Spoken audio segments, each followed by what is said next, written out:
when you're going. That's it. What? We're gone and we're on. Hey guys. Hey, You all right there, Joe? there's a fly. Oh, well, Pixar didn't happen. Hey guys. Welcome.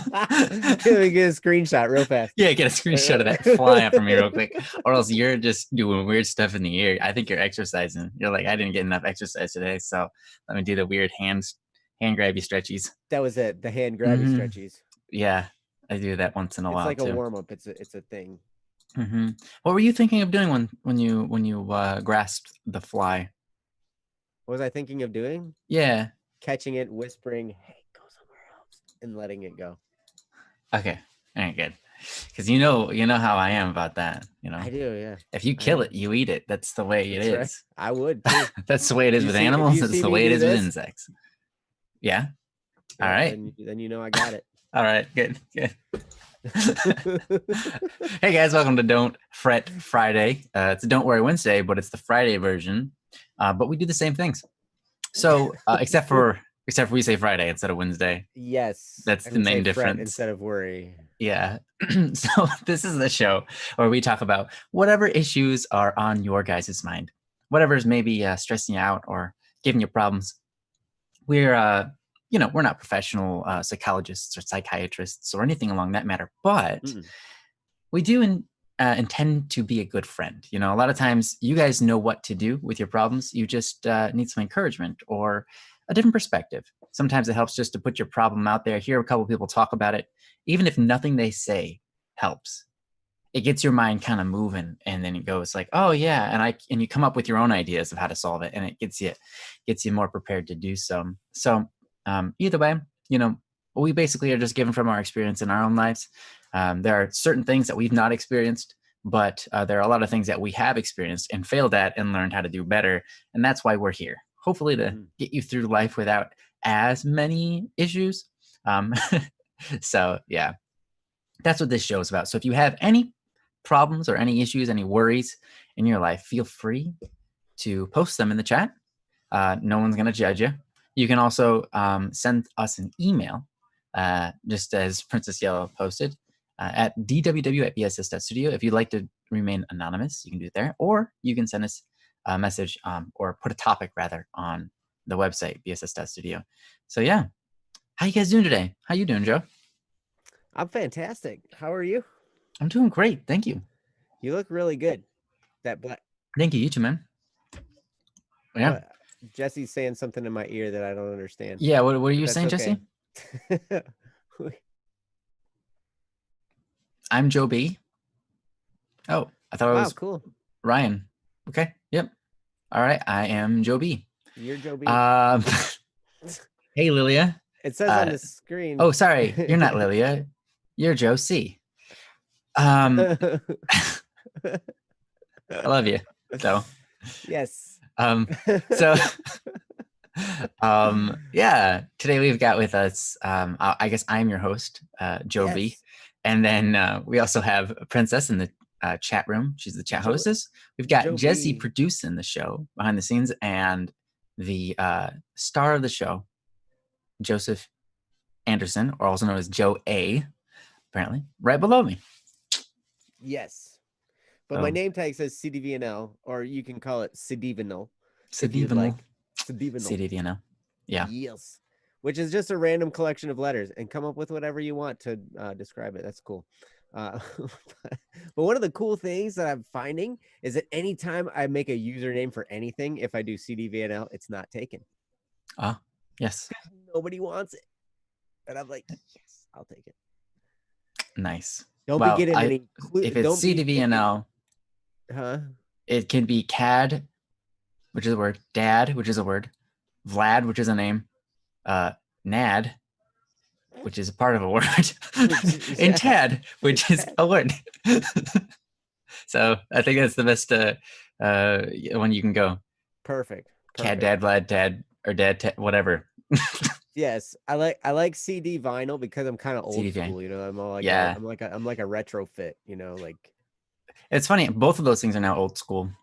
They are. Just really they're going out, but. Yep. Out and records are coming back for people who do the DJing thing. Oh, You know, yep. Well, those it were was so always great. in for those people.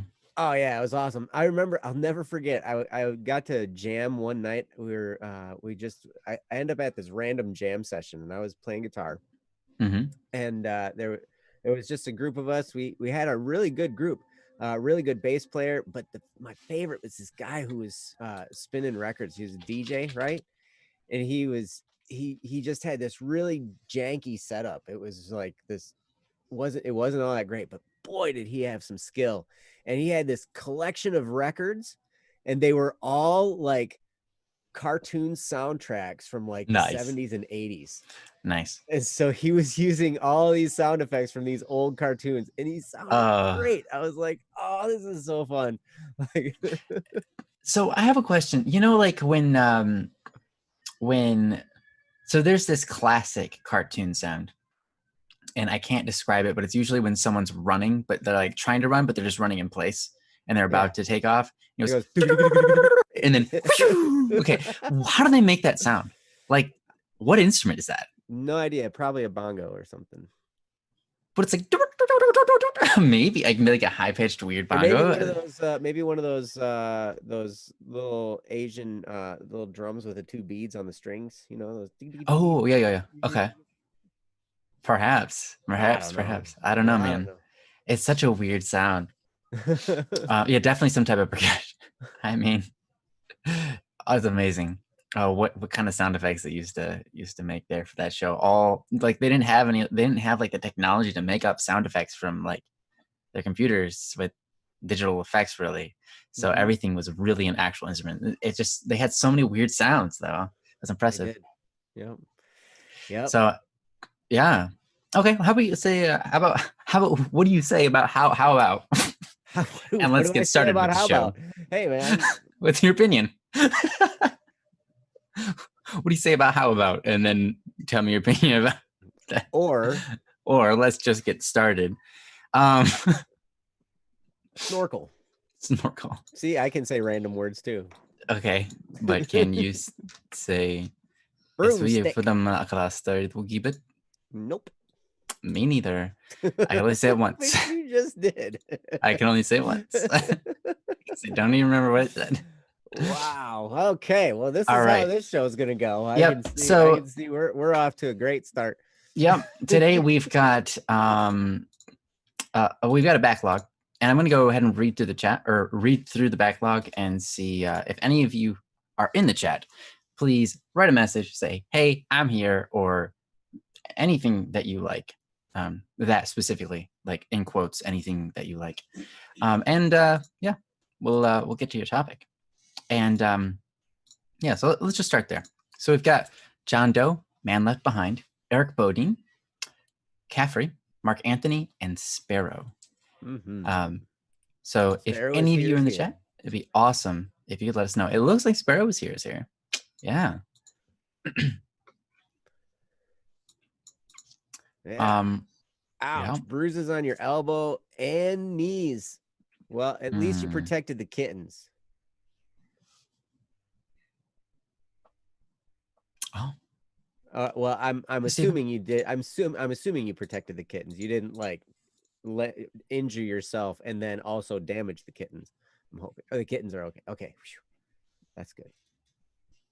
Way to go. You're a hero. Yeah. You are a hero. You just saved the kittens from yourself. So, yeah, looks like Sparrow's here. So let's do it. What do you say? Let's do it. Sweet.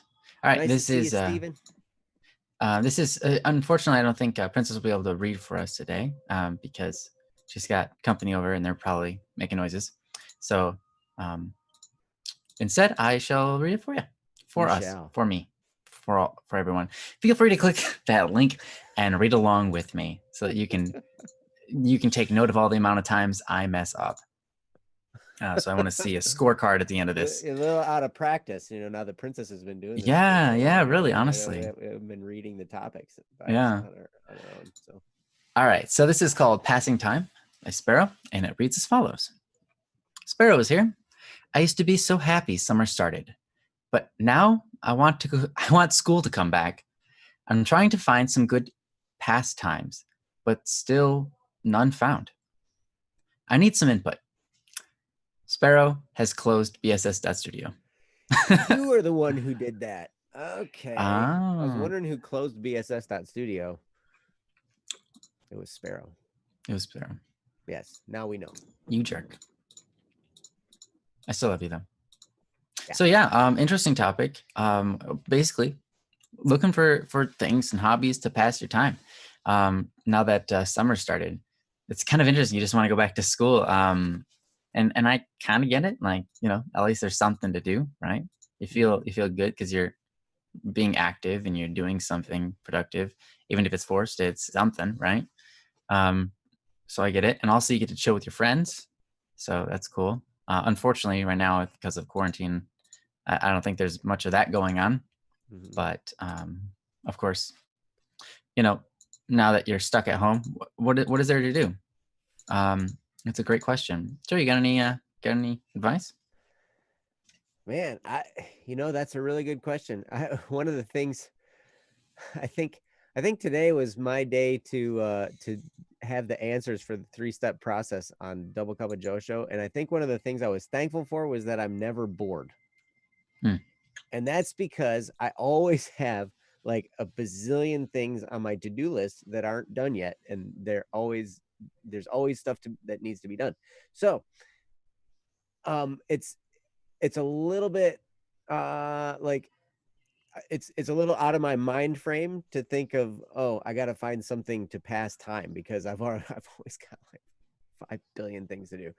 So, but I will tell you this, Sparrow, one of the things that generally can help with this is if you take a little bit of time and figure out some dreams, some goals, some hopes and aspirations that you might have. And because really a lot of times we put them off until we think, well, I can start this stuff after I do this or that or whatever, right?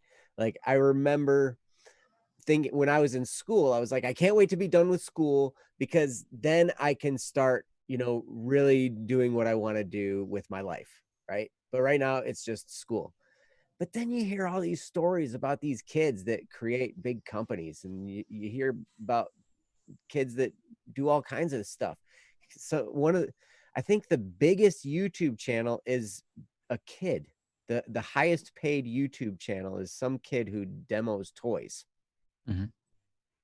And it's like, wow, like I when I was that age, I was thinking, okay, I just want to be done with school so I can do cool stuff like that. But then there are all these kids that do cool stuff like that. And I was like, whoa, dang it. I missed it. But I didn't miss it because not you can at any point in time you can start. At any time you can start a journey towards something new.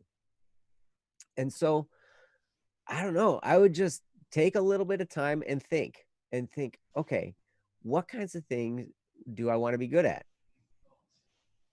Maybe I want to be good at the guitar. Maybe I want to be good at, writing stories. Maybe I want to be good at climbing rock faces. Who knows? And then what you can do is you can start figuring out what does it take to get good at one of those things. And then how can I start doing that now? It's amazing. And one of the great things about this whole quarantine period that we've had is it's really helped people to understand. Well, some people are not getting it yet, but there are a lot of people who have gotten creative and they've decided, there are all these activities that used to require me going to a separate location, but I've figured out how to do the same thing at home. And one of those guys, I just picked up a workout program from him, and it's all stuff done at home, no equipment, no nothing. It's just all stuff you can do in a tiny little room, basically, you know. And I was like, wow. And it's just as hard as if you go to a gym and use all the fancy gym equipment that's there. And the exercise program that he's put together is 100% no equipment required. And I was like, that's awesome. And he's just put it out there for people to do just recently during the quarantine. He was like, hey, this is the perfect time to put something like this together. Here you go. And he put it out there for free, and he links it to YouTube videos of him doing these workouts. So then, so he gets compensated through YouTube for his effort. But anyway, there are so many things to do. And really, it's just about picking something. Sometimes the hard part is picking something. Sometimes when you're just like, well, I don't know what I want to be doing. I don't know what I want to get good at. Okay. Then that's your step. Start thinking in terms of, what do I want my life to look like? How do I want to be a year from now? Like, what type of a person do I want to be? And then you can start figuring out how to get there. And if you're really bored, just start exercising. I know that's horrible, because I always say exercise and I sound like a broken record, but it's good for you, and it helps you feel better about your life and yourself and everything around you, and it makes you healthier. So if you're really having trouble figuring it out, start there. If you're really bored, get up early and work out early in the morning, and then go back to bed. And if you can do it so it's a secret, so then everybody else in the house doesn't know you actually did it, and they think you're just being lazy. See, that's another cool little game you can play, right? So like they think, oh man, he just sleeps till noon. What in the world? And then, but really deep down, you got up at like 3 o'clock in the morning and you exercised, and then you went back to bed. So then all of a sudden you get in like this great shape, and they think, how did you do that? You sleep in till noon and you don't do anything. Aha. I tricked you. But anyway, it's up to you, man. I don't know. It's hard for me to give advice on this, because like I said, I always have so many things to do. I sometimes have trouble deciding which one to do. But if you're looking for something just to do, there are a lot of suggestions coming in the chat. Steven says drawing, coloring, play Minecraft with friends, watch YouTube, listen to music, help dad around the house. Yeah, there's awesome stuff. Princess says, I like to sing, draw, dance, play with friends, try to create a D&D campaign or other stuff. So yeah, I mean, it really just comes down to whatever you decide you want to be doing, you absolutely can. And really, there's a way to get creative and still accomplish the things you want to. So I don't know. Hopefully some of that made sense, but I'm going to turn it over to Ryan, because I bet you he's got a lot of better stuff to say. Well, I hope so, but I don't think so. Save this stream, please. Okay, next topic. No, I'm just kidding. Yeah. I obviously I second everything Joe said.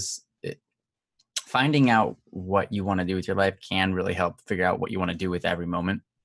And prevent you from being bored. You know, if you take on a bunch of different things, you'll never be bored, because you're always like, I got to do this, and then I got to do that, and then I got to do this, and I don't have time to do anything else. So that's one way to stop boredom. I have some more suggestions for you in case you're looking for things that are more relaxing. You know, sometimes you work really hard, but you also need to play hard, right? You work really hard and you feel like you get to a point working where you've kind of exhausted yourself. And so now you're looking to do something that is enjoyable, beyond the enjoyments that work is. So some things I would recommend is this. There was a guy, I can't remember exactly what his name was or what he said. Joe knows the quote probably, but when you start being able to have a discussion with yourself that's productive, you can cease your boredom. You can cease your desire to entertain yourself with other things, because as soon as you're capable of discussing with yourself about knowledge, about figuring out certain things, um, you can a lot of times just basically, whenever there's an empty space, start to reflect, think about stuff, and then enjoy yourself. Um, so if you can enjoy yourself, boredom goes away. But you can do that just by thinking, just by meditating, or by just kind of thinking. I don't know. There's another word for it, but regardless. So an example of that would be like this. Maybe you see something and it makes you start to think about math, and you're like calculating stuff in your brain, right? And maybe you think math is boring. Well, let me tell you something. I've come to enjoy math because I've had to start creating problems. Like, hey, I want to do this. How would I do that? And then I create a math problem for it. And then I kind of break that math problem down in my head and start to like figure out, how does this work? What if I did this to it? Then what does it equate to? And I'm using a calculator and stuff like that. But it becomes fun, and you start to create new formulas and start to understand the subject. And then you can start to actually enjoy it. You start to enjoy math. Similarly, you could be thinking about philosophy. I know growing up, I thought like everyone would love philosophy because I really enjoyed it. But when I got into college, we had a philosophy course, and everybody in the class was just like bored to death. But I was just like, this is the best class ever, guys. Like, and everyone was like, you're crazy. But I loved it. I loved philosophy. And that's because I spent time in my free time just thinking about philosophy to myself in my brain, thinking about abstract ideas, thinking about morals, thinking about how other people think versus the way I think, and am I thinking the right way about it? All of these types of things. They're really good if you can just reflect on them. So one way to prevent yourself from boredom, or one way to pass time, right, is just in reflection, just thinking about stuff, because it can be enjoyable depending on your personality, I think.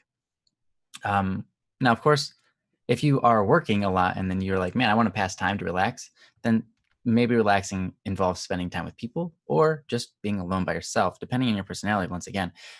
But if you can figure out what that is, if you can figure out how your personality best lends itself to passing time, then you can narrow down your choices. Say, hey, I'm a people person.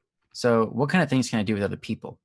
And then you can look around with different activities. Now you've got a couple of ideas, right? You're like, okay, I can call up my friend and talk on the phone. I can, or online or whatever, or I can play a video game with somebody, or I can draw a picture for somebody, right? Or maybe it's not people oriented. Maybe it's more like task oriented. Maybe that's the kind of person you are. You just like doing tasks. Then I would really aim towards what Joe recommended, finding out what kind of things you can do that will help improve in certain fields of fields you want to be in when you go down the path of your life. That could be just being creative, coming up with stories, designing things, making up, art, pictures, clothing, way to form rocks and study them, or whatever you're into, man. But yeah, I mean, that's kind of like basically what I got. I think Joe said the better half of this. I mean, his makes a lot of sense, So yeah, that's basically all I got. Joe, do you have anything else you want to add to this? Well, I think probably it's a beautiful thing. I remember being a kid and we did not have the internet when I was a kid. So now we have the internet. So any piece of information that you could ever want to know is available. The hard part now is narrowing it down to something that's relevant to you, because now you have access to everything. Like you can read about anything you want to know about. And so you can just pick stuff. And I love what Ryan was talking about. I mean, did you actually get to the point where you enjoyed math? Was Mm-hmm. that what I was picking up? Mm-hmm. Yeah. I actually also enjoyed doing research. I never thought I would like research, but Mhm. I started writing a story. And then in the middle of the story, I'm like, wait, I don't know enough about this subject to write about it. I have to do research. I had to do research on plants. I had to do research on chemistry. I had to do research on chemical bonds and the way that they form and connect and so on, which is stuff I got in high school, but totally forgot. Mhm. And it became fun because it was for a story that I was actually really interested in writing. Mhm. So, and the internet is awesome for that. Yeah. Yep. So, I mean, you always have the option of, you can play Minecraft. I really love playing Minecraft. I don't get to do it nearly as much as I would like to, because I've got lots of other things that I need to do. But I do get to play with my kids, uh, Minecraft some, and so that's a really good time. You could binge watch stuff on Netflix and Amazon Prime and whatever other platform you can think of. You can just find all kinds of stuff. There are so many ways to entertain ourselves. But here's the thing I've found about just entertaining myself all the time is that eventually it just kind of gets boring and it's not fulfilling at all. Like, and I just if I sit there and I watch, I can watch a movie or I can watch maybe a couple shows in a series or something like that, at one time. But after that, man, I just feel like I'm wasting time. And it might be partly because I always have so many things to do. But at the same time, also, the reason I have so many things to do is because I've taken a lot of time to think about my purpose and my cause and what I'm trying to accomplish and different dreams that I'm running after. And because I have these things so firmly ingrained in my mind, I'm I'm able to come up with a list of things to do. Like, okay, so the 3-step routine we do and Double Cup of Joe show, right? The what are you thankful for? What are you looking forward to? What are you going to do today to move forward, right? And I have another 3-step routine that I do when I look at my goal, my overarching big goal that I'm running for at whatever given moment, right? So I have that posted up on my board and I ask 3 questions about that. And the first thing I ask about the thing I'm running after is I think, okay, this is the goal I have. It's my dream, what I'm gonna have happen, and I'm gonna work toward it. So the first question I ask myself is, what is gonna feel so good about actually hitting that goal? Why is that important? Like, why is my goal important to me? So I pick something I want to be good at. Okay, what happens when I'm good at it? Or I pick something I want to accomplish. What happens when I accomplish it? What's going to feel so good about that? And I really start to think about that. And then I start to conjure up those feelings too. I start to think, oh man, what if this was actually happening today, like right now? And I start to feel like what that would feel like. And it's so cool. Like I get all excited and giddy, like JoJo, the Idiot Circus Boy, or something, right? Like I'm like, whoa. Let me Google that one. Who's that? Jojo, Anybody who can come up with that reference, idiot, circus boy. you're gonna come up. What movie's that from? Oh wow, that was like I don't know, like Dumb and Dumber or something. Nope. Who is that? Who is this? Chris Farley said it. Oh Who's Chris Farley? he's been gone for a while. yeah, Um, Chris Farley's really well-known actor though, that's for sure. yeah, but at any rate, so that's the first thing. I ask myself, okay, what's going to feel so good about hitting this goal? And I allow my brain to go there, and I allow myself to feel those feelings, right? So then the next question I ask is, how is it going to affect the people around me when I hit those goals? So like my wife, my kids, my colleagues here at Black Static and Swerve, my extended family members, any other people that it might affect that are in my sphere of people around me, right? And I think of, how is me hitting that goal going to affect those people? So that's the second question. And then the third thing I ask is I ask myself, what immediate action can I take that moves me closer to this goal? And then I write that down.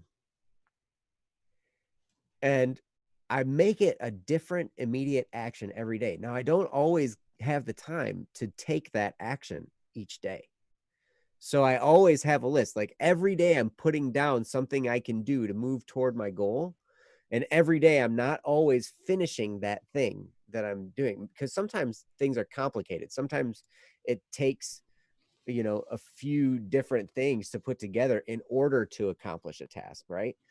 And so I have this every day I do this. And so now I have this list of things that I need to do in order to get to my goal, right? So that way I'm never ever bored. I never have to be bored again, because anytime I find myself sitting there wondering what to do, I'm like, I got a list of things that I can do right here. And they're all going to take me toward the thing I want to accomplish. That's what's beautiful about it, because I know every single thing that I could do on that list is going to move me forward. And then I get excited to do them, and and it's fun. Like, I know you can't picture me being excited about anything, because I'm not ever. But Liar. anyway, hopefully you can grab something out of there. But Yeah. um that's kind of, I think it starts with figuring out where you want your life to go. And when you figure that out, you won't have to worry about passing the time ever again. Because as long as, and well, the other thing is to keep it in front of you. So once you figure out what it is you want to accomplish, put it up on a wall in front of you or somewhere, write it somewhere so that where you're going to look at it every day. And when you see that every day, it's going to remind you of the things you're looking forward to, and it just starts to crank things out, and you never will be bored again. All right.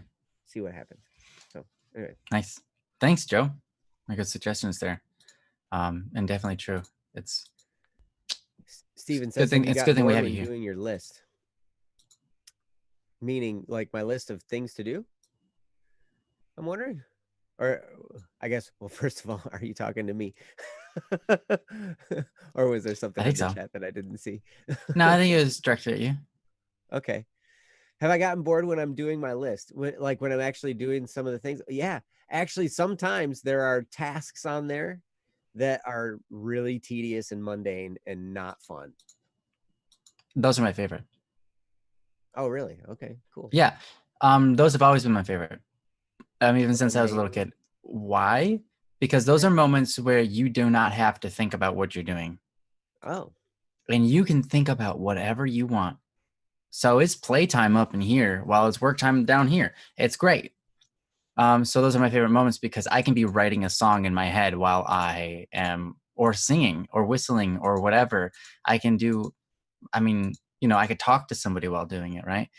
So mundane tasks while you're like, if you're still doing something, but you can think about something completely different while doing it. I really like those. Those are great. mm-hmm. Yep. I'm not the same. Mm-hmm. I like my tasks to be fun. Mm. So yeah.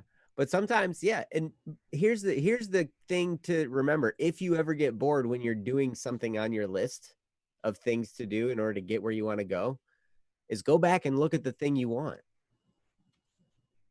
That's the thing that always pulls me back out, where I'm like, okay, or maybe I'm starting to get tired and I'm starting to be like, I just don't want to do this anymore. I want to go lay down. I want to take a nap, whatever. And then maybe I will take a nap for 15 minutes or something. But then when I get back up, and then I'm like, I just want to stay here in bed. It's nice and comfortable.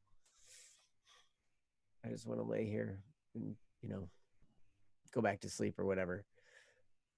But then I see that thing up on my wall. It's on my bedroom wall, and I'm like, nope, time to get going. Time to go do the thing. And so then that puts me back into action. So Mm. sometimes, And another thing too is you can switch tasks. I do that all the time as well. Like if I start to get bored with something, I'll change and I'll do a different task. Or if I'm working on a song, and because like right now we're working on an instrumental album, me and Steve Nichols, we're working on a single dual instrumental album, and there's a whole bunch of songs that we need to work on. So I've got like 3 or 4 that I'm working on at any given point in time, right? And so I'll be working on one and it'll just start to kind of get mundane and like my ears start to get tired of listening to it. And so I'll be like, okay, must be time to switch songs. And so then I'll switch songs and I'll work on a different one. And then it definitely helps. So yeah. Anyway, hopefully that's helpful. Yeah. What if you don't know what you're working towards? So, yeah, Joe and I talked a little about this earlier. I think Joe did more so, but yeah, that's really important, right? What that's like the main thing. Like, if you don't know what you're working towards, then how do you know where to start? And so, a good way to figure that out is kind of identify it with yourself. What are the things that you've liked doing in the past? What are the type of things that you would consider your purpose? Now, if like purpose is something that is like a dream that's bigger than your own life. And by that, I mean, it's something that you desire to do that helps more than just yourself, right? That's oftentimes what we consider a purpose. Purpose is when you're doing something for the good of mankind or the good of other people around you. It could be your family, it could be your friends. Um, those are things that we feel have greater purpose than just ourselves, because it's kind of like one of those things. If you live for yourself only, then you die having done nothing, um, pretty much. And I guess that's all right, but it's a lot more fulfilling when we can do things for others as well. We can share our gifts with the world. So if you don't know what you're working towards, you know what kind of things you to fill your time, right? That's kind of the topic, to fill your time with something. And if you don't know what you're working for, what kind of things you should be doing, I think Joe has put out a couple of videos on this with the other Joe. So Joe and Joe on a double cup of Joe talked about this in length and in something called Purpose. Are those available to watch? Yeah, that was like the first week of Double Cup of Joe. I think we were talking about Was it? purpose. Okay. So there's that. You can go to the channel and look through and try to find those and see what they've got to say about it. But It'll a be lot at of the times, very bottom of the list because it's the very yeah. first ones. They don't. Okay. Yeah. I Um, have to look and see what they're actually called. sure. I might have to rename them. What I'd say is it's one of those things where you have to start to identify with yourself. Again, what are the things that you like? What are the things that you would want to do with your life? And if you don't know, if you look at yourself and you haven't figured it out yet, that's okay. Sometimes it's about where you are right now. So what can you do? What's available to you right now that you could maybe start doing to help move your life forward and help move the lives of others forward, and start to identify if you like those things or not, if those things draw you in or not. But yeah, hopefully that helps. Joe, do you have anything on that? I mean, yeah, like Princess is posting the links. oh, thank you, Princess. For those shows. Thank you very much, Princess. I think that's kind of part of the fun. It's kind of like mining. You know, you're digging for diamonds and you got to dig through a whole bunch of dirt and gravel and cobblestone and stuff, like and sometimes it's dirty and messy and gross, and then you get to those diamonds, right? Absolutely, right? and then your kids come and steal them from you. Oh, Oh wait. but is this a life lesson We're not or talking not? about Minecraft. We're talking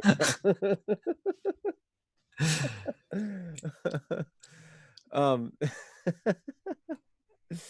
but that's kind of how I look at finding a purpose is, we don't always just decide. Now, some things we can just decide, hey, I want to have this happen. Like, I want to be in good shape. So what's it going to take to do that? Or I I want to be a better swimmer. I want to be a better singer. Like Ryan, for instance, when he was deciding that he wanted to sing, he didn't sing a whole lot. He was a tremendous instrumentalist and a tremendous arranger of instrumental music and writing songs and arranging everything and putting instruments together. He was so good at that. And then I think if I remember the story correctly, correct me if I'm wrong, Ryan, but he said, I want to have lyrics to these songs and I'm going to have to find somebody to sing them. And then he kind of got to the point where he's like, well, I should just be the person to sing them. That'd make it a lot more easier. Mm-hmm. if I didn't have to find somebody to sing these, if I could just do it. And so then he decided, okay, well then I need to get good at singing. Now he already was pretty good at singing. Okay.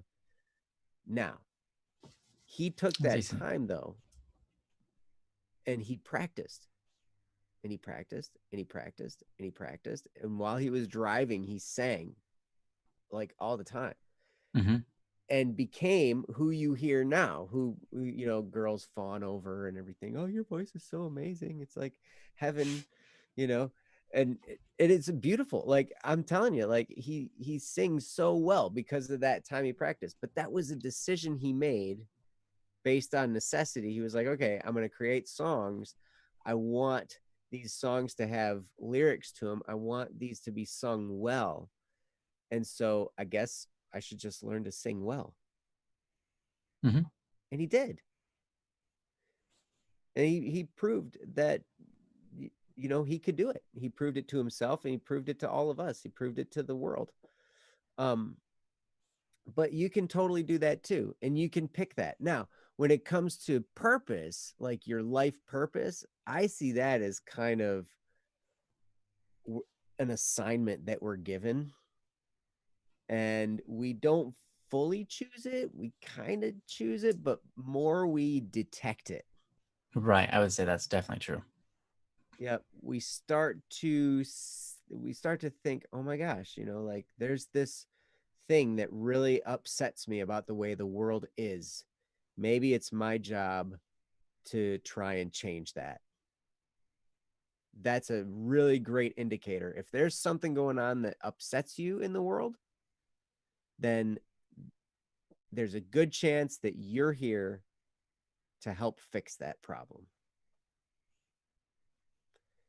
And so then you can start to run with it and you can start to move in that direction.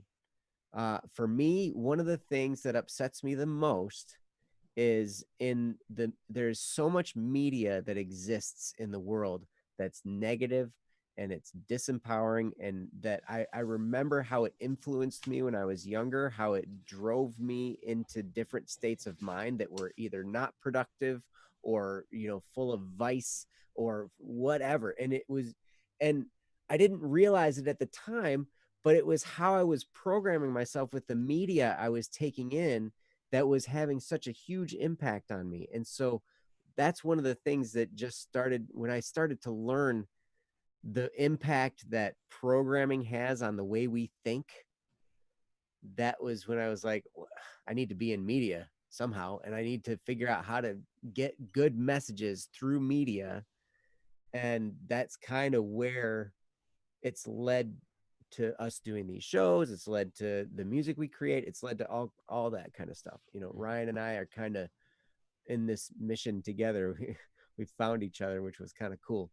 But anyway, that's an example of, okay, I found something that really upset me in the world, and I was like, all right, I must be somebody who's going to have some passion to change that problem. And then you can go from there. So hopefully that was all right. Yeah. Yeah. And back to the topic, that'll help encourage you and give you something to do in your free time to pass the time, because then, you're going to be fired up about what you're doing because you know what you're doing is important and you are really passionate about it. So it's a great way to pass the time. So, Mm-hmm. all right. Well, thank you so much for the topic, Sparrow, and for the extra questions that you guys asked in the chat. You guys are awesome. Mm-hmm. Love you guys. So Yeah. Um, there you go. That's sparrows.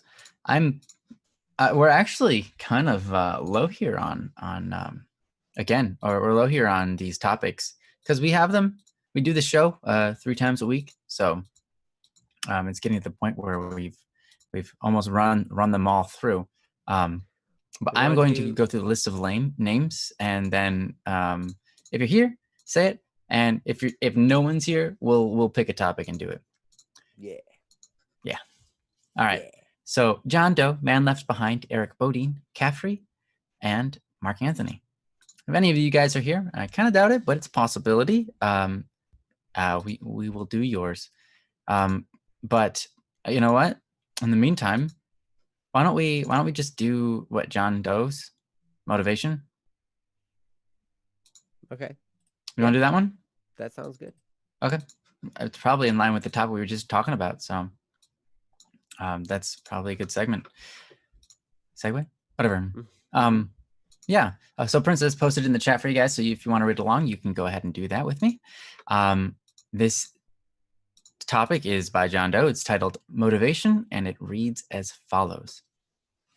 I have been wondering recently, how do people find motivation to do things? How do they gain the ability to pick up a pen and start writing? Or take up a brush and start drawing? I want to figure out how other people gain motivation to help them find my own way. Sorry, motivation to them. Help find my own way to gain it myself. By John Doe. So yeah, how do other people gain motivation? What are the tips there? I think this is definitely a really, really good topic, and it kind of, like I said, just goes right along with what we were just talking about.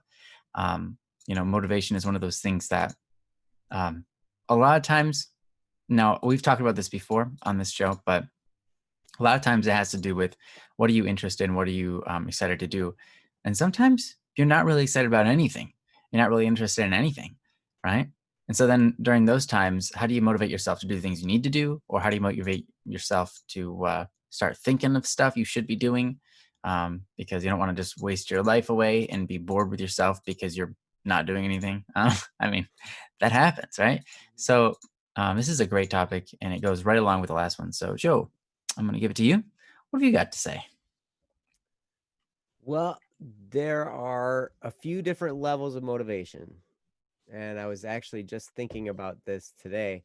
Hmm. I was listening to actually um, Jeff Mosier just finished one of our episodes, one of our old legacy Hmm. episodes of Double Cup of Joe Show, one that had been pre-recorded a couple years ago. And I was listening to it, and it was reminding me of some of the things that we went through, and motivation was one of those things. And um, it was there are basically three different levels of motivation. There is, like material things can motivate you. So like when you say, oh, I want to get that thing, so I need to get the money in order to get that thing, and it's going to cause me to do the work that I need to do to get the money in order to get the thing, right? So you can look at, I remember doing this with a drum set. Actually, I wanted a drum set so bad, and I worked at Marshall Music. I had not had a drum set for a few years, and I worked at a music store. So I was like, I get a great discount on drums, right? So I can actually get a really nice drum set for really, really cheap if I want it. So I started looking at the catalog. I started looking at DW drums. It's a W. DWW. Don't worry, Yeah, it's drums. not Right. DWW. It's Drum Workshop, and they have drum kits that you can buy in the store. But really, what I really wanted was a custom made drum set. Like I Mm, wanted to pick the type of shell, I wanted to pick the color, I wanted to pick the finish, I wanted to pick the hardware, I wanted to pick every detail about this drum set. And I remember saving money and like I went without a lot of stuff. I didn't go out to eat. I didn't, there was a lot of things that I went without, and I tried to work extra hours to raise more money. I tried to do extra well. I was working in a position that was partial commission. So I was always working hard to boost my commissions a little bit to get a little bit extra money so I could put it at this drum set. And all the while, I was looking at the catalog and I was deciding and I was talking to other people. And then I'd go upstairs and I'd listen to the different cymbals. I was like, okay, so I want DW drums and I want emerald green matte finish, like a satin oil finish on the drums. So you've got the wood grain and then this emerald green satin finish around it, gold colored hardware. So it's like brass, rims and everything was gold. So it was green and gold, right? Mm-hmm. And then there was this special snare drum that they made, this specialty snare drum that's called an edge snare drum. It had wood in the middle, like there was the center part of it was wood, and then so if you're looking at a cross section of it, you've got wood, and then on either side you've got brass, solid brass. So you've got a wood and metal snare drum. You get the best of both worlds, and it was a cannon of a snare Mm. drum, right? It was awesome. So Oh but yeah, I bet, because I can just imagine a metal snare drum just played of metal would be canny, but it would blast. But the wooden snare drums are usually soft and rounder, but they've got more body. So if you mhm. did a metal and wood, I bet you it'd be like blasting with body. That'd be awesome, dude. It was amazing. It was amazing. And so I was like, okay, I'm gonna get that, and I'm gonna do this, and then the bass drum I ordered a special size of bass drum that was extra long. So that also was like a cannon. Like this drum set was like cannon drums, right? Like Nice. they sounded sweet. But then I'd go upstairs and I'd play the cymbals and I'd pick, okay, which ride cymbal do I want? Which crash cymbals do I want? And I knew I wanted Peisty signature series cymbals.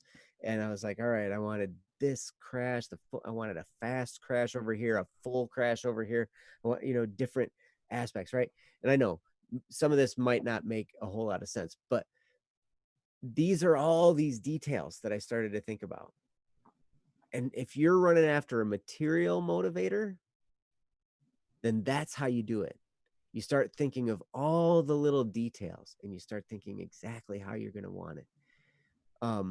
And you can, and every detail that you think of is going to build that motivation in you to try and do harder because it's going to make it more real for you. The next level of motivation after material goods is like recognition or respect. You want respect from other people. You want recognition from people that you care about. Say, hey, you did a good job, way to go, or something, like that's a level higher than material goods because then what's happening is you're getting affirmation and respect from people who you respect. And that's a glorious thing as well. So that can motivate you. But then the highest level of motivation is legacy. What kind of things are you going to leave in this world? How are you going to help the world? Those are the deepest and most significant motivators because they involve more than just you. The material motivator, it'll motivate you because it's something you want, but it's something you want for yourself, right? The recognition and respect, even though it involves other people, it's still you getting recognition or respect, right? But when you think in terms of legacy and making a difference in the lives of other people, now there's more than just you on the line. There's other people. And when you throw that into the mix, it becomes a very, very deep and powerful motivator. So, depending on what you want to do, if you can start to think in terms of how what you're doing is going to make a difference to the people around you or to the world in general, then that will be the most significant motivator that I can think of. But anyway, I've talked for a while, mostly about drums. So No, that's good. I'm gonna turn it over to Ryan. Yeah. No, thanks, Joe. Appreciate the drum talk. That was good, man. No, I think we got you. It's one of those things like if you're really interested in it, you're motivated by it, you can really get into it, right? And other people will be like, I don't know what he's talking about anymore. And that's totally fine. Everyone has that, right? Everyone's maybe got like even a movie they're really interested in, and they talk about it and everyone's like, I don't know, they're just going off on some tangent again. It's fine. you know. Um, Hmm. but yeah, motivation, I'll tell you, it's kind of an interesting thing because now we've said this on the show before a long while back, but I don't think we've said it anytime recently. And that is motivation is one of those things that I think we have backwards. Motivation, a lot of times we wait to be motivated to take any action on anything, right? Hmm. We want to be motivated so we can start working on something because motivation is what fuels us to start. Motivation is what fuels us to keep on going. Um, so a lot of times we wait to be motivated to start anything, but that's actually putting the cart before the horse, such that your horse is running its face into the cart and it's not helping. Um, it's not going anywhere. The face of the horse is just getting smashed. It's not comfortable. That's not what you're supposed to do to a horse. All right, that's animal cruelty. Right. So motivation is animal cruelty. No, no, I'm just kidding. Um, but the funny thing is about motivation is if you wait for motivation to start doing anything, it's backwards because what you often find is once you start doing something, you become motivated. Motivation is an emotion, right? Emotions are reactions, right? When have you had an emotion that wasn't, when have you ever had an emotion that wasn't a reaction to something, right? It's an emotion is purely a reaction to something going on around you, something that's affecting you, something that's even going on in your head, right? And only you like are thinking of it. That sometimes you start laughing out loud, and everyone's like, "What are you laughing about?" It's like, "Oh, just a funny thing I just said in my head." But it's all a reaction. Motivation is an emotion; it's a reaction. So if you're waiting to react to something so that you can start doing something, you are waiting for the world to give you something before you start, Mm. instead of just starting.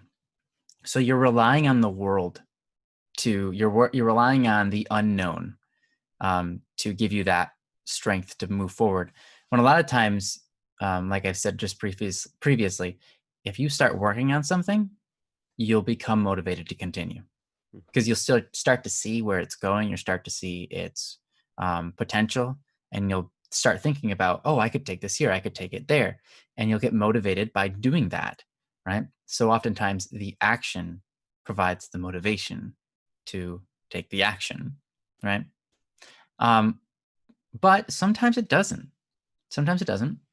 Sometimes you don't have motivation, and then so you're like, you just try it anyways, and you still don't feel motivated. That's okay. I mean, that builds endurance, that builds stamina, uh, emotional stamina and mental stamina, and including maybe even physical stamina if you're doing something that requires physical force. So those are good. That's fine, even if you're not motivated if you're doing something. Um, but one thing that you can do is, there's a couple of things that might help. One, limit your entertainment. If you limit your entertainment, your brain will start to gain back the chemicals of enjoyment, and it starts to enjoy work. That's kind of one of those things. Now, we all require downtime. We all require it's a good, healthy thing to do, but we need balance, right? Too much entertainment can do a chemical imbalance where your brain starts to shut off different receptors and things so that you don't feel engaged in anything, right? So if you're not feeling engaged, one of the best things you can do is turn off the things that you're engaging in for a while, and then wait till your brain kind of recuperates before you start doing any of it again. I noticed that I guess it was about half a year ago now, during just before Easter, I did a fast. During that fast, it took away a lot of the food, that I was eating, and taking away the food enabled some chemical receptors to make me feel more motivated to do some tasks. And doing those tasks actually just made me feel like doing the entertainment side of things just was like, why do that? It's actually just plenty fulfilling doing these tasks. and I enjoy it more. So a lot of times what can motivate you is a lack of something. So just like Joe was talking about, a desire is a lack of something. It's like, I want this in my life, but I don't have it yet, right? So that will motivate me. But also, it could be something like, I already have this thing. I'm going to drop it because that will motivate me. Because like there are many things that can get in your way, right? So if you are finding that you're getting, if you're becoming complacent or unmotivated by anything, study what you're doing with your time and make some changes. If you feel like motivation just isn't coming, no matter what you do, it's just not coming, look at your lifestyle, look at what you're doing during your days, and change something there. You know, maybe add something, maybe subtract something. It could be as simple as, this is interesting, right? But it could be something as simple. I wake up in the morning and I microwave my eggs. Well, why don't you take them to a pan and cook them in a pan? And you're like, what? Why is that different? Because a pan actually requires more effort. It requires more thinking. It requires a lot more engagement, right? But you're actually working towards an end. And so your brain actually receives satisfaction out of the fact that you worked for the product you're now eating, which is weird, right? But it's actually one step in the right direction to get your brain to start feeling motivated about tasks again, because then your brain starts to notice the fulfillment it got out of working harder for an activity, making an egg or something. So that's just like one simple example. Now look at your life, see what you're doing. If you don't feel motivated, look, change something about what you're doing, right? And it's as simple as that. But again, it's one of those things where motivation, if we rely on it to start doing anything, then we have to remember, hey, motivation is a reaction. I can't wait for someone else to do something to me, or I can't wait for the right things to fall in line. I just have to start acting. And a lot of times the motivation follows. Mm-hmm. So anyways, that's kind of like the stuff I wanted to point out. It's really, really I feel is important for motivation. But yeah, do you have anything to add to that, Joe? Yeah, well, it's exactly what you were saying. It says in the post, how do people gain the ability to pick up a pen and start writing, or take up a brush and start drawing? And really, I've heard from writers and artists that if they just grab the pen and start doodling, they don't even, maybe not even putting anything coherent down, but they're just taking the action, like the physical action of writing or drawing, that sparks the ideas of what to draw and what to write. That happened to me with playing instruments, and anytime I decided, okay, I needed more material, so I needed to figure out, I needed to write some songs. And I would stress myself out about it, and I would be like, oh my gosh, I need to get inspired so I can write some songs. And so then I'd try and go places that I thought would inspire me. Any place that had water, like a river or a creek, or, like a lake or something. And I would sit there and I would, Why not just your bathroom sink, man? It's a lot closer. Right. I'm just kidding. I know that's not what you meant, but it's hilarious. That's not the same. But at any rate, so um but I would do that. I would take my guitar and I would go to a place like a park with water, and I'd sit there and I'd try and get inspired, or maybe I'd think about things that were emotional to try and inspire me. But then what happened? I did this experiment where I was only trying to, I was just trying to get better at my instrument, right? And so I decided, all right, every day I'm going to play for a half an hour, just a half an hour. I can put a half an hour in every day. So I would pick up my guitar and I would set a timer for a half an hour. And if it was mundane and it was tedious and it was not clicking or whatever, I knew at least that I'd be done in a half an hour. The timer would go off and it would be over. Like my time of mundane tedium would be done. But most of the time, it didn't end up that way. And here's the interesting thing, just the act of playing my guitar, just taking that half an hour. In a few weeks, I had written 6 new songs.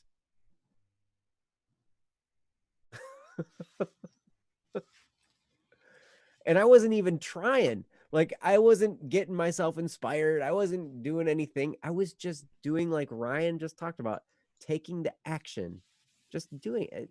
I wasn't trying to come up with anything new. I was just trying to get better at my instrument. And I was practicing. And along the way, because I was taking the action, the motivation and the inspiration came along with the action.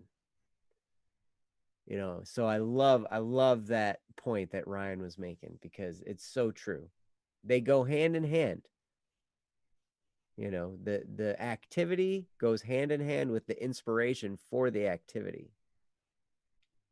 But it's not inspiration before activity. It's activity first, and then the inspiration comes later. So probably to motivate yourself to do things, sometimes it's as simple as setting up a workspace for yourself or setting yourself up to do the thing.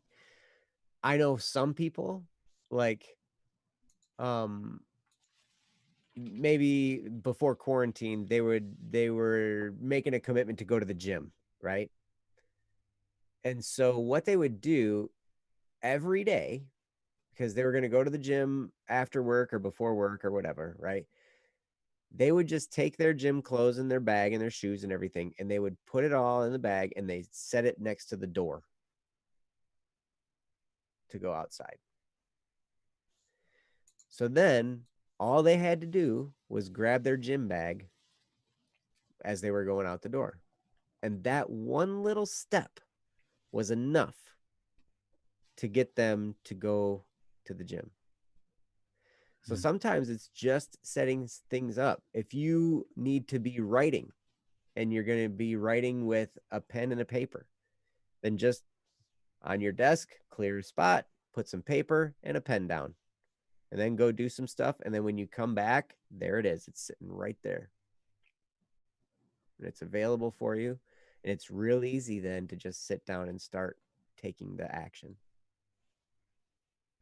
So that's another thing you can do to help supply you with this motivation, is take the time to set yourself up to do the thing that you know you want to do. So you still give yourself the out where you're like, okay, I don't have to do this if I don't want to, but at least it's all there ready for me to go if I do want to. Right. And then it's much easier to make the decision to go ahead and do it, because then you don't have to sit there and think, well, if I want to do that, I got to get everything set up. I got to move this around. I got to take that. I got to, clean the spot, whatever it is that it takes to get there. All that's done. And you can just sit down and start. Yeah. I mean, Joe has said this quite a few times, but in that same notion, sometimes it's about taking the first baby step, whatever's like the most simple thing you can do. And as soon as you do it, you just start moving forward. It's like opening up a project and you're like, well, I opened up the project. I might as well look at it. Like, oh, hey, there's actually something I could, what? Okay, hold on. Fix that. That was weird that was there. Oh, actually, no, I guess that's a good idea. Actually, let me hold on. And then you're into it, right? Right. It's as simple as that. You do the baby step, and that causes momentum, and the momentum keeps you moving forward. A lot of times, like I said, that's where motivation comes from. But it's kind of interesting. I like that in the middle of your discussion here, or sorry, in the middle of your the advice you were giving, you started using the word inspiration instead of motivation. And I was like, wait a minute, that's a good point. That's a good thing to dive into. So one thing that's interesting is the word inspiration which comes from Latin inspirare, something like that. Basically, it's to put spirit into. It comes from like to blow into, to breathe into, to inspire, to inspirate, to cause inspiration rather, is to breathe spirit or breathe life into somebody, right? Which is something that God does for us, right? So that's on a religious scale. But outside of that, if you're inspired, right, that's having something that's bringing you, like making you feel more alive, right? Motivation, however, comes from the root of motive. So what's your motive? What's the reason you're doing it? And that's a good question. So if you feel unmotivated, go back to the reason, go back to the motive, right? If you feel unmotivated, go back to the motive. Why are you doing it? And if you start to think about, okay, I'm doing it for this, that'll hopefully logically, through logic, compel you to start. Even if you don't feel motivated, again, it might actually cause you to feel motivated. Sometimes if you just think about the motive, think about the reason you're doing something, thinking about the intention that you have for it, you start to dig into it and you're like, oh yeah. And then you start to dream a little bit and it's like, oh yeah, this would lead to that and that would lead to this. And oh my gosh, I'm getting excited about this. Right. And then you get motivated and then you start to act on it. And so that's another way to find motivation into doing the things you need to do or you want to do. But yeah, thank you so much for the topic, John Doe. Now, of course, you're not here, but it was still a great topic to be able to talk with in chat. And as Princess asked, what do you guys do in chat to get motivated? You guys have any tricks that you implore? I love what some of these got said in the chat. Royal says, my advice is interruption. Interrupt whatever you're doing before going for whatever is next. It puts you in a neutral state, which makes it so much easier to start something else. Yeah. So like if you're doing something and you know you need to be doing something else, just do something that interrupts your frame of reference a little bit and just yeah, absolutely. So then it's easier to let go of the thing that maybe is not as important task as what you know you need to be doing. And then Mira-san, I hope I said that right. Discipline for it only goes a ways though. You got to push yourself every day. But yeah, of course, baby steps get you started. Yes, they do. And then it helps always, like if you, as you start to develop the sense of discipline. And one of the things that helped me, honestly, this is the weirdest thing, is just having an affirmation. And an affirmation telling myself, hey, I like to finish things. So I would tell myself that, even though there have been times in my life when I have not been a good finisher, right?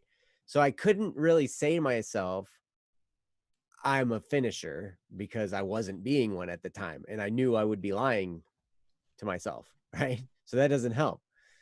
But I could say things to myself like, I like finishing things, because I do. I love it when I finish something. And what that does then is wait, if I like finishing things, why don't I become a finisher? I wrote in my journal today, look at these things that I'm doing. I'm making podcasts, I'm making videos, I'm making music, I'm making a whole bunch of these things. And I'm like, wait a second. Is that not the definition of a producer? I guess that means I'm a producer. Huh. I always wanted to be one of those. I guess I am one. Well, look at that. Wow. Yeah, that's weird. That doesn't work that way. No, that's impossible. Yeah, so I just had this, it blew my mind a little bit today. Just to be like, wow, I'm actually one of those people. I'm a producer. Well, I guess if that's my title, I guess I ought to be it. That's right.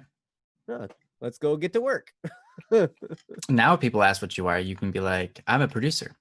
And and occasionally an inspector. I'm an inspector and a producer. Wow, what is that? Man, that both of those sound like highfalutin titles. Highfalutin. Highfalutin. That's when you take the flute and you play the high notes.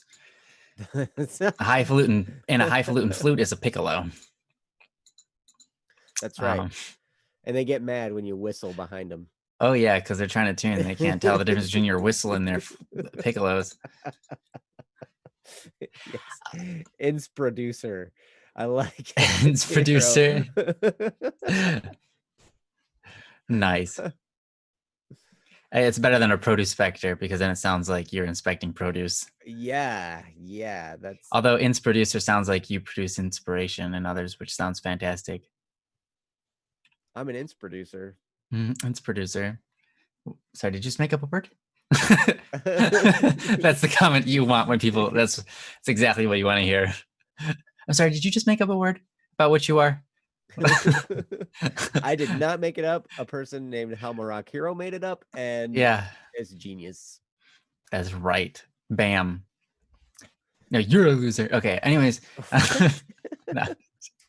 Yeah, it's like people like give titles to themselves to make themselves sound better when they are.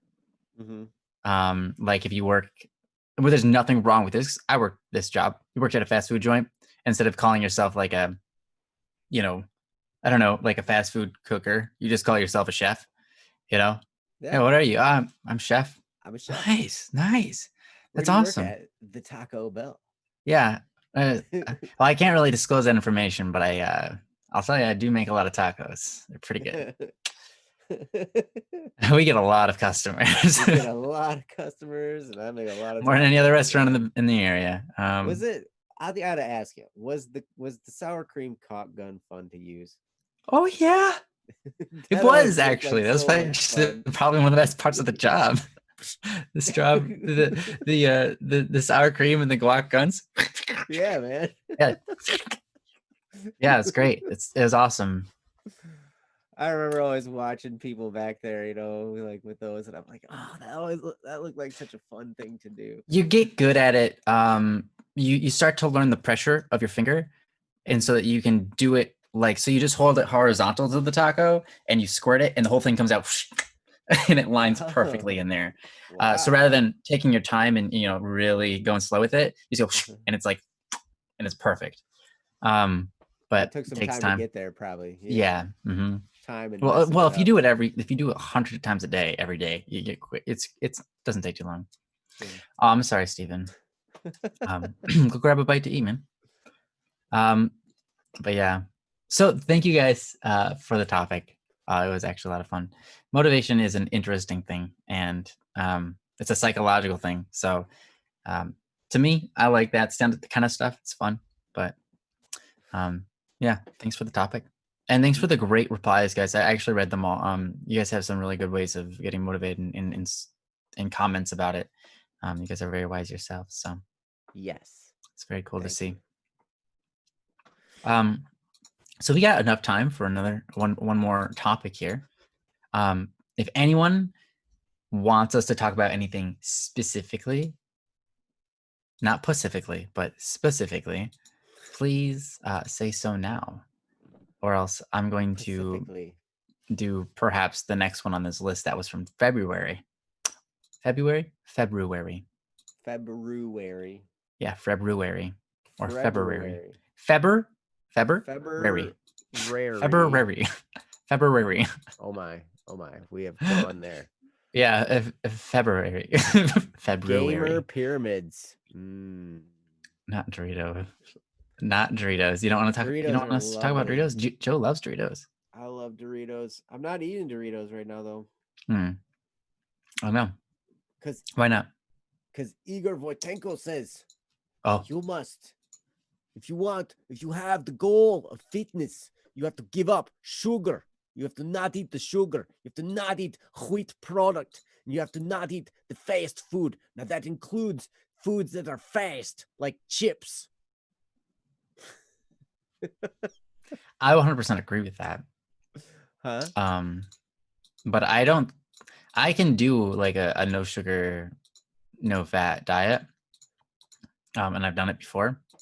But I don't, my body does not process food the same way that dude, whatever his name is. What's his name? Igor Voitenko. Yeah, Igor. That's his name. Seriously, Igor? Yeah, his name's Igor. Dude, that's awesome. Yeah, I don't he's know awesome. anybody named Igor. That's awesome, dude. He Such is. a great name. Yeah. So I doubt I have the same body type as Igor. Um, but if I did, then I would totally agree with him. Few people have the same body type as Igor. Yeah.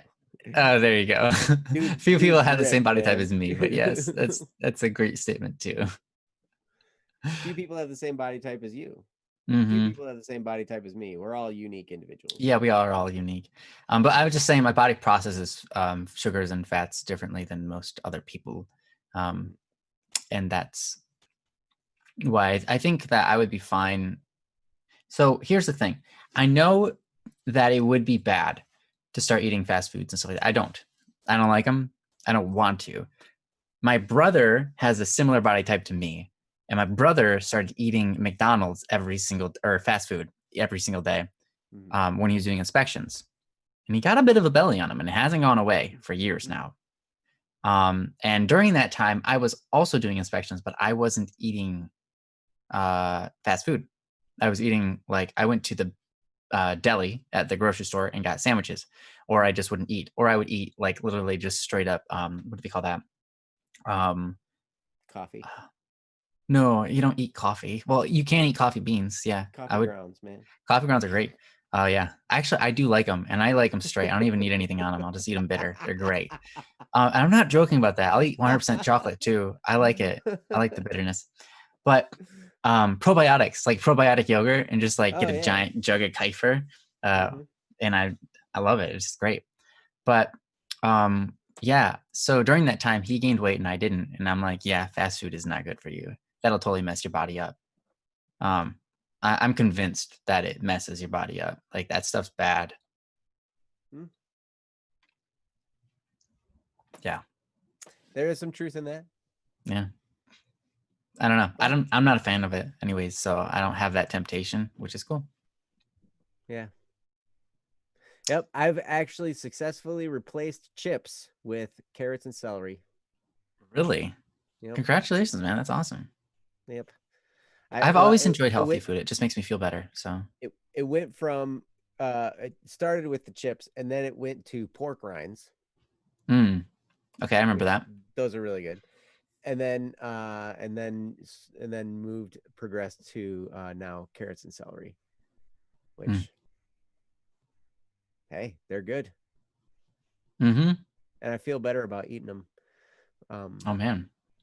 Raji's family has diabetes because of the insulin. Yeah, that's rough. Yeah. Man, yeah, and I hope you don't get it too. Yeah, be careful out there, That stuff is I mean, yeah, it happens. So it's something you can prevent. So I guess if you know it's genetic, then yeah, I support it, Raji. Yeah. Good luck. I There's wish you the a best, man. That's scary, huh?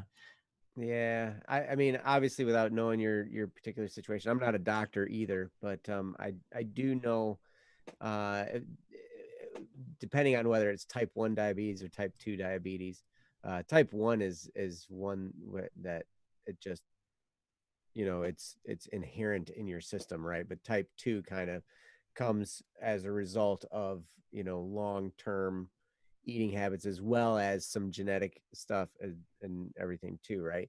So with type 2 diabetes, you can take measures to prevent it and treat it later through different things like having more of a high fat diet and low, not eating much sugars, because anything you can do to keep your body from producing lots and lots of insulin. I read a lot of work from Dr. Jason Fung. He's a Canadian doctor who works with diabetics. And one of the things he talks about is, as we eat sugar, our blood sugar spikes. And as we eat like simple carbohydrates, a lot of times too, like white bread, stuff like that, refined carbohydrates, it spikes our blood sugar. And so that makes insulin go crazy in our system, right? So the more we do that, the more we spike our blood sugar with these types of foods, the more we produce insulin. And then over time, that insulin becomes less and less effective. And so then we develop type 2 diabetes. And so there's a blood sugar issue going on. Our insulin's not working the way it's supposed to. So what do? They pump us full of more insulin, which then just makes the problem bigger and longer. And, I mean, it takes care of it in the meantime, but it still doesn't, treat the root of the problem, which Hmm. is the spiking of the blood sugar is kind of like the main issue there. So, but like without no, okay, princess, thank you. Type 2 diabetes develops when the body becomes resistant to insulin or when the pancreas is unable to produce enough insulin. Yes. Yep. But it all is the root of, long-term spiking your blood sugar a lot. And so Hmm. that's why they say to eat. If you take some time and you maybe you spread out the time between meals a little bit more, that can help your blood sugar levels drop a little bit lower, so that you're not going crazy with insulin. And then also eating eating more of a high fat diet rather than high carbohydrate diet. So um, Yeah. If you're Josh, if you're worried about, obviously you want to have your coffee with the sugar and stuff because, obviously, sugar coffee is better. Here's some suggestions you can do. Well, here's a thing you can do. Work yourself off of it. Not work yourself off of coffee. I mean the sugar. This is what I did with tea a long time ago, and I also did it with coffee, and it works effectively. And that is, you add less and less sugar to your cup every single time you drink. And it doesn't have to be a whole lot less, just a tiny bit less every single time. And over like the course of several months, you find yourself down to no sugar, and you're like, oh, actually, it's fine without sugar. mhm, Um, it tastes just like, I mean, it tastes like sugarless coffee, but I like it at least. mhm. Um, so that's something you can do if you wanted to. But here's an interesting topic that Stephen asked. How do you think these live streams impact people? And I think that you were kind of just talking about this Me? as a producer, hmm producing these shows. Oh, I Well, get, Jesse's producing, but yeah. yeah, Jesse's producing this one. um that's a really good question. I how they actually impact people, I guess I don't know. I don't know for sure. I know that we've had people come back and tell us how much things have been helpful for them. And uh oh yeah, I did write that, Steven says. um yep, but so we've had people come back on and say, hey, it was really helpful, da da da da da, and I tried this or whatever. And sometimes people don't come back and say that. But so I know at least once in a while we do something good for other people. Yeah. And if that's it, that's worth it, right? Yeah. So as far as what we hope the impact is, that I could talk about for a long time, because I'm hoping the impact of this stream, as well as a Double Cup of Joe stream, what we can do, hopefully, is provide some kind of programming that is helpful and empowering, and something that's going to help all of us to live a better life, a more satisfying and a more happy, more at peace with the world, life. Because I struggled with depression for a long time, long, long, long, long time. And there were two main things that actually helped me get rid of the depression in my life. And one of them was having a goal that I was running after, like, so having some kind of a purpose, starting to figure out what I wanted to do and what I wanted to live for. That helped. And then the other thing that helped maybe just as much was changing the programming that was going into my head. So I changed from watching lots of news and stuff like that and reading that type of stuff to listening to things that were empowering, listening to things that were training me in leadership, listening to things that were training me in how to dream, how to, you know, all these things that we've talked about tonight, you know, learning about these different aspects of things as I listened to audio programs that were, you know, inspiring and motivating, and they taught me things about life in general, along with reading good books that, you know, taught me these things. I noticed that my mentality started to change and I started to have a brighter outlook. I started to be nicer to people. I started to be happier around people. I started to be more excited to live. You know, when I had gotten myself into a pit where I was like, man, you just go to work and that's it. And then I come home and this is so mundane. This is all life is, you know, like I don't know what to do. Like, turn to drugs or drinking or something. I don't know. But, and who knows? But either way, I noticed the change when I started to dream and have a goal and a purpose, and when I changed my programming. But that was the first thing that changed, was my programming. Somebody got me some audios and a book, and I read through this book and I listened to these audios, and I was like, hey, I actually feel hopeful after listening to this stuff. This is weird. It feels kind of good. Maybe I'll listen to some more of them. And so I started doing that. I started listening to better inputs.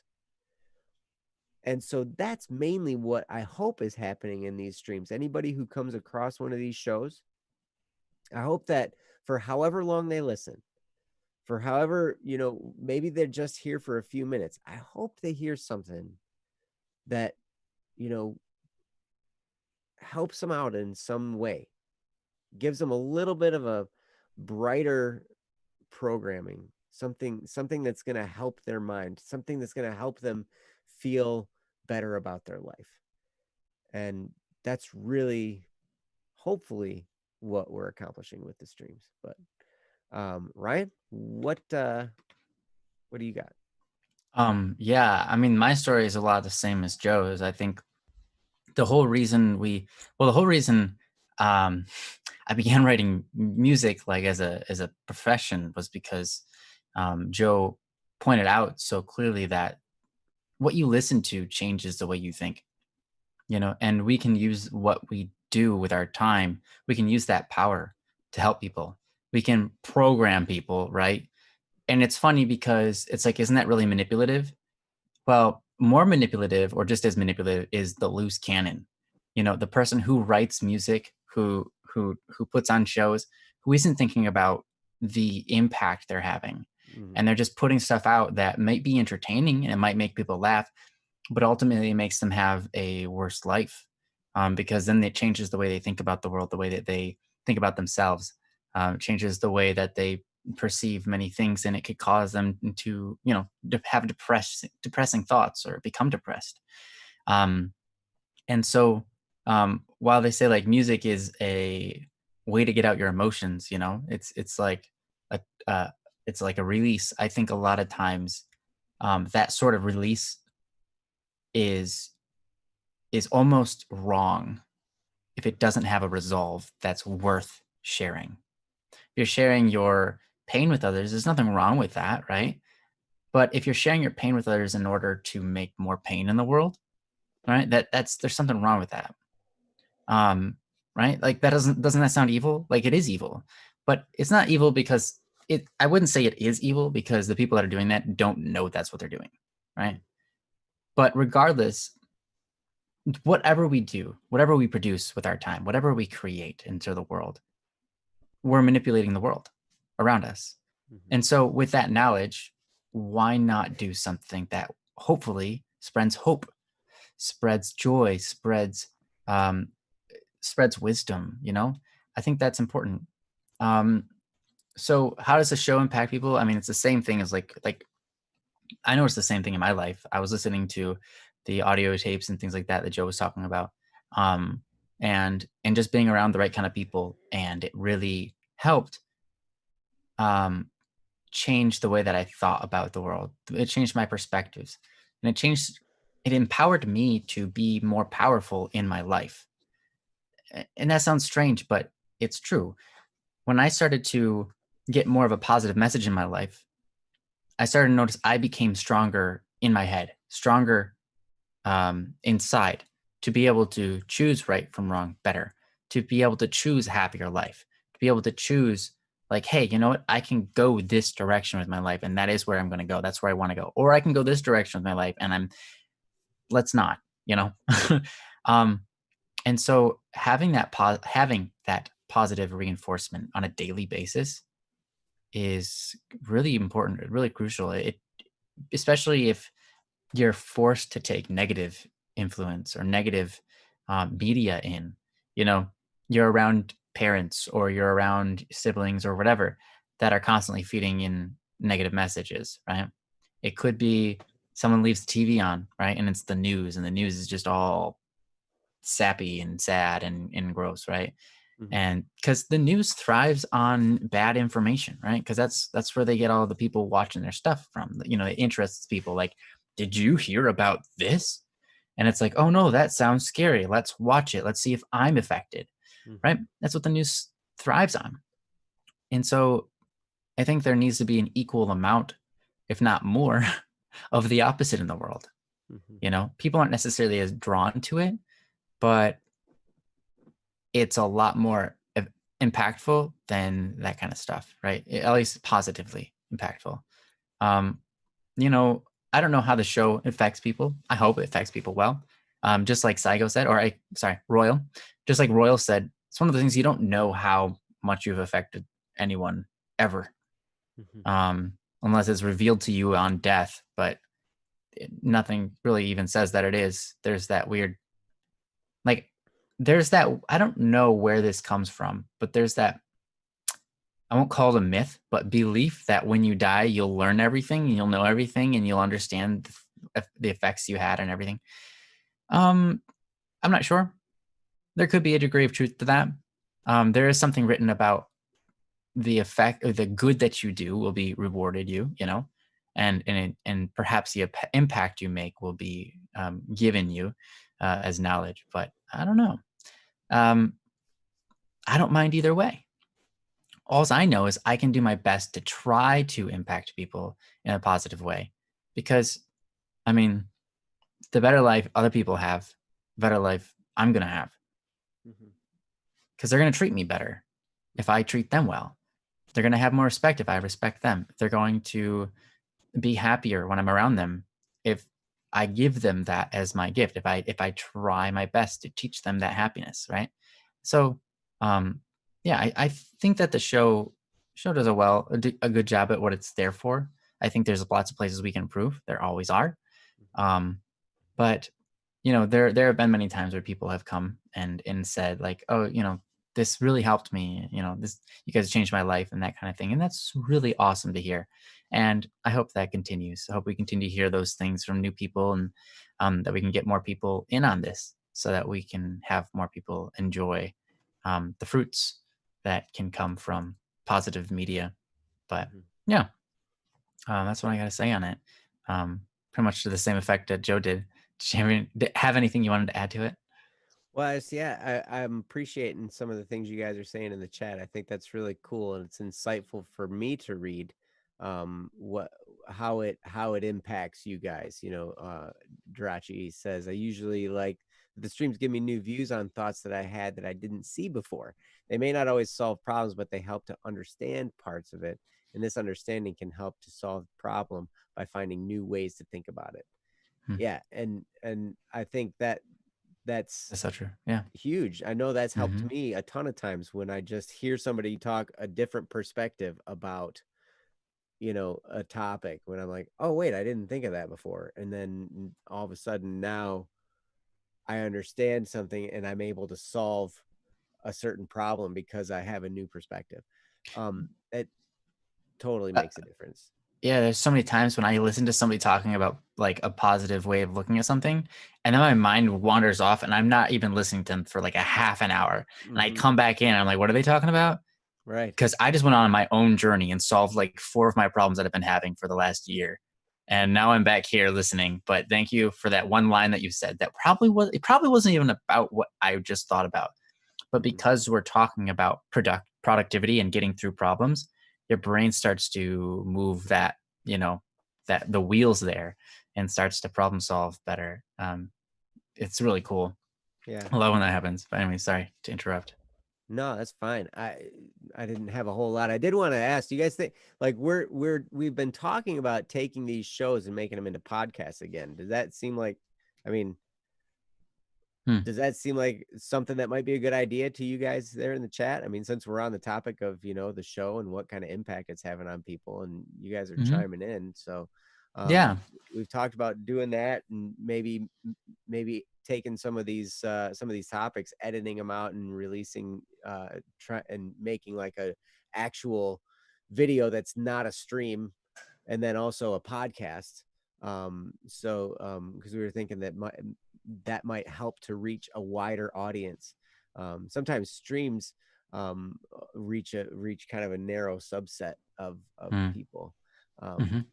and yeah, not everybody's into watching a stream, but they might be into listening to a podcast for a little while, or something like that. So, um, yeah, that was just kind of some of the thoughts we've talked about recently. Um, so I don't know if you guys Yeah. are into podcasts or not, but I know I am. Yeah. What do you guys think? And if you have any ideas, how we could expand our audiences and things like that, feel free to give some advice there to us. I mean, what are different ways we can, different things we can do to improve the stream? Different things that we can, different setups, different ways of running the show, things like that. That you think would be best. Um, Let us know. And if you don't know right now, but then you think of something later, leave a comment on the video. Um, that'll help. Royal says he used to binge you and Derek. And that was probably when it was stuff that was not done live. You guys did a whole bunch of stuff that wasn't live streamed, right? Right, right. You guys Yeah, at the beginning. mostly, Yeah. Well, yeah. yeah. Mhm. So yeah, Mhm. that might definitely be an approach. Mhm. Um, Yeah, the whole thing started out, without live streams. Of course, the whole thing started like 7 years ago or whatever. But mhm. Yeah. um, yeah, one day Derek was just like, "Why don't we try live streaming it?" And I was like, "Okay." And so then we stuck with it.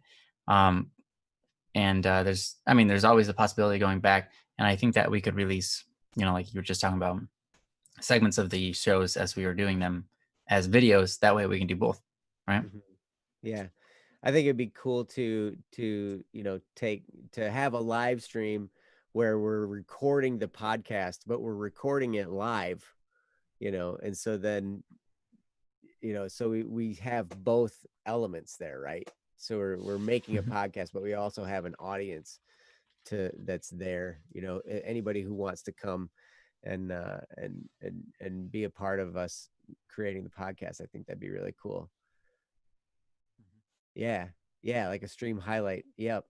I think, yeah. We've talked about doing that with this show and with Double Cup of Joe as well. Um, so but I think, yeah, we might try and move toward that direction. But Yeah, that'd probably be good. thank you guys very much. And thanks for so much for the input. Thanks for the input on how things have impacted you here. Um Yeah. and and it's really glad to hear Hmm. all of that input. So Yeah. um But yeah, I guess you know what? We're a little bit past 1 hour and 45 minutes, and it's like 11 o'clock for us. Joe's mhm. gotta. Well, actually, Joe's what tomorrow's Saturday. Tomorrow's So Saturday, so I do you can have to wake sleep up early? in. I can sleep in till like 6 You probably, actually get to or sleep in until 6. or maybe 5:30. So Joe can get a little sleep still. But yeah, thank you guys for joining us for this Don't Fret Friday. We appreciate guys. We appreciate you guys, and we love you guys, and we're so happy to see you guys. This is, again, we say it like all the time, but this is one of our favorite parts of the week because we get to spend time with you guys, and interact, and it's great. So yeah, you guys rock. Thanks for being here, You rock. and Thanks. You too. You too. Thanks. You too. Awesome. Yeah. All right. Have an awesome rest of your day/night. And we will see you on Monday. Yes. Or if you want, come to our live streams at Twitch. Hopefully Princess can post a link for us. But we do that. We do some Twitch gaming on Saturdays and Sundays, so feel free to join. It's BSS_streaming. There it is, right Boom. there. There's Done. the link. Just like that. Just Sweet. like that. Y'all All right. rock. You rock. You rock. Y'all rock guitar. Yeah, it does. Yeah, the guitar. Oh, okay. Y'all. Yeah, you know. Y'all, gotcha. Les Paul. I know what you're talking about. That's a Les Paul, right? No, that's a Strat. That's a Stratocaster, not a Strat. Fender Stratocaster. Oh, okay. Y'all Strat.